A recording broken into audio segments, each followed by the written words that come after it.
আজকের এই আলোচনায় সবাইকে অত্যন্ত উৎসাহের সাথে স্বাগত জানাচ্ছি। আজকের বিষয়টা কিন্তু সত্যিই দারুণ। আজ আমরা দেখব কিভাবে জাপানিদের আর্থিক শৃঙ্খলা বা ফিনান্সিয়াল ডিসিপ্লিনের সাথে আমাদের ভারতের ওয়েলথ বিল্ডিং টুলগুলোকে একসাথে করে খুব সহজেই প্রথম 1 লাখ টাকা জমিয়ে ফেলা যায়।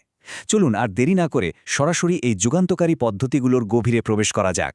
মাসের ১০ তারিখ পেরোতে না পেরোতেই পকেট একেবারে ফাঁকা। এই পরিস্থিতিটা আমাদের অনেকের কাছেই খুব পরিচিত, তাই না? প্রথম দিন বাড়ি ভাড়া, দ্বিতীয় দিন ইলেকট্রিক বিল, তারপর ইএমআই, সব মিলিয়ে মাসের অর্ধেক পেরোনোর আগেই বেতনের টাকার কোনো চিহ্নই থাকে না। একটি পরিসংখ্যান শুনলে সত্যি অবাক হতে হয় যে ভারতের প্রায় ৭০% চাকরিজীবীর কাছে ১ মাসের সমান এমার্জেন্সি ফান্ডটুকুও নেই। অর্থাৎ কোনো কারণে যদি ১ মাস বেতন না আসে তবে জীবনযাত্রা পুরোপুরি থমকে যেতে পারে। এটি সত্যি খুব গভীর একটা চিন্তার বিষয়। এবার একটা খুব মজার বিষয় দেখা যাক, দুটি ভিন্ন দেশের খরচের অভ্যাসের তুলনামূলক পার্থক্য। একদিকে আমাদের বহুল প্রচলিত ধারণা, আগে খরচ করো, তারপর যা বাঁচবে তা জমাও। বিশেষ করে উৎসবের মরশুমে এই খরচ তো আরও বহুগুণ বেড়ে যায়। কিন্তু জাপানিদের অভ্যাস ঠিক এর উল্টো। তারা আগে নিজেকে পে করে, অর্থাৎ আগে সঞ্চয় করে, তারপর যা থাকে তা দিয়ে জীবন চালায়। জাপানের ওসাকা শহরের একজন সাধারণ ফ্যাক্টরি ওয়ার্কার কেনজির কথাই ধরা যাক না।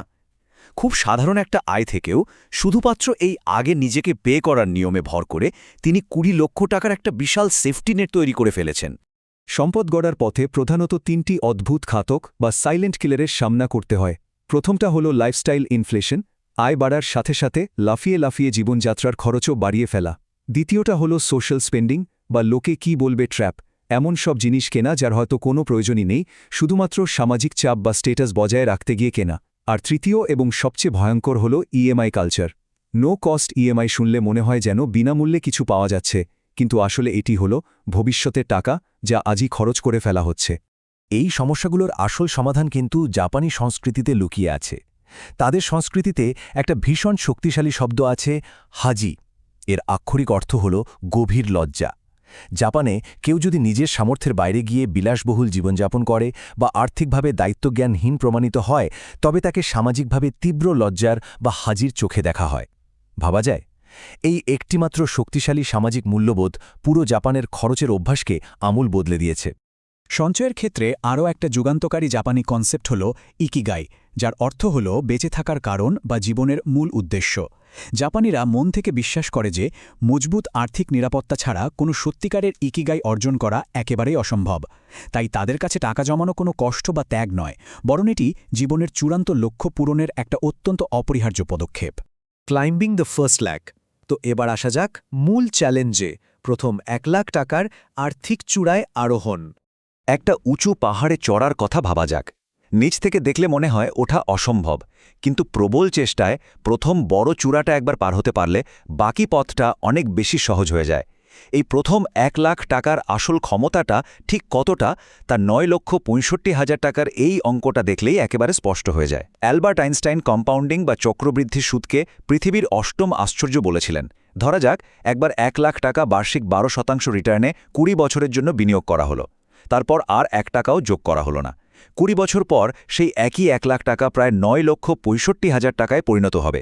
এটাই হলো কম্পাউন্ডিংয়ের জাদু। আর এই অসীম ক্ষমতার শুরুটা হয় ঠিক ওই প্রথম ১ লাখ টাকা থেকেই।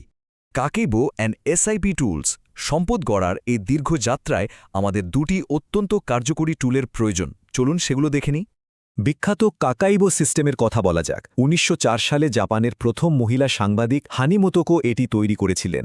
নিয়মটা খুব সহজ কিন্তু দারুণ শক্তিশালী। মূলত ৪টে ধাপ। ১. মাসের শুরুতে ঠিক কত টাকা হাতে আছে। ২. কত টাকা জমাতে হবে, লক্ষ্য থাকবে অন্তত ২০%। ৩. কোথায় কোথায় খরচ কমানো যায় এবং ৪. মাসের শেষে গোটা মাসের পারফরমেন্স পর্যালোচনা করা। এর পাশাপাশি জাপানিদের ইছি মান এন্নো সঞ্চো দর্শনটাও মনে রাখা দরকার, যার অর্থ হল প্রতিটি ছোট পরিমাণ টাকাকেও সম্মান করা। বিনিয়োগে সময় নষ্ট করার মাসুল ঠিক কতটা ভারী হতে পারে, রিয়া আর মিতার এই উদাহরণটি দারুণভাবে তা প্রমাণ করে। রিয়া ২৫ বছর বয়স থেকে মাত্র ৩,০০০ টাকার মাসিক এসআইপি শুরু করে, আর মিতা শুরু করে ঠিক ১০ বছর পর ৩৫ বছর বয়সে। ৬০ বছর বয়সে গিয়ে দেখা যাচ্ছে রিয়া তৈরি করেছে প্রায় ১.৯ কোটি টাকা, আর মিতার কাছে আছে মাত্র ৫৭ লাখ টাকা। দুজনেই কিন্তু মাসে ঠিক একই ৩,০০০ টাকাই বিনিয়োগ করেছে, শুধুমাত্র ১০ বছর আগে শুরু করার জন্য। রিটার্নের এই বিশাল এবং অবিশ্বাস্য পার্থক্য।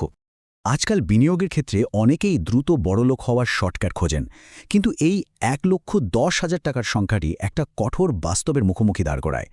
সেবির একটি পরিসংখ্যান অনুযায়ী ফিউচার্স অ্যান্ড অপশনস বা এফএন্ডও ট্রেডিংয়ে ৯০% ট্রেডার লোকসানের সম্মুখীন হন, আর সেই লোকসানের গড় পরিমাণ হল ঠিক ১,১০,০০০ টাকা।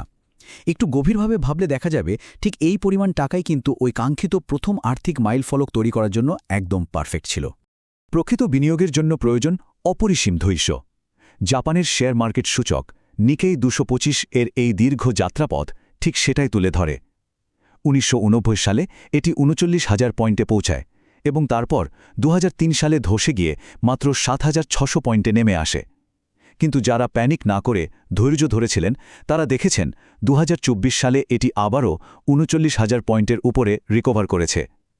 ওয়ারেন বাফেট ঠিক এই কারণেই জাপানের কোম্পানিগুলোতে বিনিয়োগ করেছিলেন, কারণ তিনি বুঝতে পেরেছিলেন যে সত্যিকারের বিনিয়োগ সবসময় দীর্ঘমেয়াদী, ধারাবাহিকতা এবং ধৈর্যের উপরই নির্ভর করে। Salary based wealth roadmaps. এবার আমরা ভারত এবং জাপানের এই হাইব্রিড মডেলগুলো নিয়ে আলোচনা করব, যা ৩টে পিলারের উপর দাঁড়িয়ে আছে: প্রোটেক্ট, সেভ এবং গ্রো। বিভিন্ন আয়ের স্তরের জন্য এই রোডম্যাপটি অত্যন্ত সুনির্দিষ্ট। যাদের আয় ১৫ থেকে ২৫,০০০ টাকার মধ্যে, তারা কাইবো পদ্ধতি এবং মাত্র ২,০০০ টাকার এসআইপি ব্যবহার করে ২০ থেকে ২৪ মাসের মধ্যেই প্রথম ১ লাখ টাকা জমিয়ে ফেলতে পারেন। আয় যদি ৩৫ থেকে ৫৫,০০০ হয়, তবে 50-30-20 রুল এবং ৪,০০০ টাকার এসআইপি করে মাত্র ১৪ থেকে ১৬ মাস সময় লাগতে পারে। আর আয় যদি ৫০,০০০-এর বেশি হয়, তাহলে রিভার্স বাজেটিং এবং অটো ডেবিট সেট করে মাত্র ৬ থেকে ৮ মাসের মধ্যেই এই দুর্দান্ত মাইলফলক ছোঁয়া সম্ভব। দ্য শকুনিন ইনভেস্টর আইডেন্টিটি। দীর্ঘমেয়াদী আর্থিক শৃঙ্খলা বজায় রাখতে গেলে এই গভীর মানসিক পরিবর্তনটি সবচেয়ে বেশি জরুরি। জাপানি সংস্কৃতিতে শকুনিন হলেন এমন একজন মাস্টার ক্রাফটসম্যান বা দক্ষ কারিগর, যিনি তার কাজের প্রতি সম্পূর্ণ নিবেদিত এবং প্রতিদিন একটু একটু করে পারফেকশন অর্জনের দিকে ফোকাস করেন। আর্থিক জীবনেও ঠিক এই শকুনিন মানসিকতা আনা প্রয়োজন। শুধুমাত্র একজন প্যাসিভ অর্থ উপার্জনকারী হিসেবে নিজেকে দেখার বদলে নিজেকে একজন ডেডিকেটেড বিনিয়োগকারী ভাবতে হবে। মার্কেট যখন পড়ে যায় তখন সেটাকে ভয়ের কারণ হিসেবে না দেখে বরং একটা সুবর্ণ সুযোগ হিসেবে দেখতে হবে। শেষ করার আগে একটি অসাধারণ জাপানি প্রবাদের দিকে চোখ রাখব। নানা করবি ইয়া ওকি, যার অর্থ হল ৭ বার পড়ে গেলে ৮ বার উঠে দাঁড়াও। অতীতে হয়তো টাকা জমাতে গিয়ে অনেকবার ব্যর্থতা এসেছে, কিন্তু তাতে কিচ্ছু যায় আসে না। আজই আবার নতুন করে উঠে দাঁড়ানোর সময়। আজই একটা নোটবুক নিয়ে কাকেবো শুরু করা যেতে পারে, অথবা অটো ডেবিট সেট করে শুরু করা যেতে পারে একটা এসআইপি। তাই একটা চিন্তামূলক প্রশ্ন রেখে যাচ্ছি, আগামীকাল কি আরও একটা সাধারণ বেতনের ফাঁদ হয়েই থেকে যাবে, নাকি শুরু হবে একজন ফাইন্যান্সিয়াল শকুনিন হিসাবে এক নতুন অধ্যায়ের প্রথম দিন? সঠিক সিদ্ধান্ত নেওয়ার সময় কিন্তু এখনই।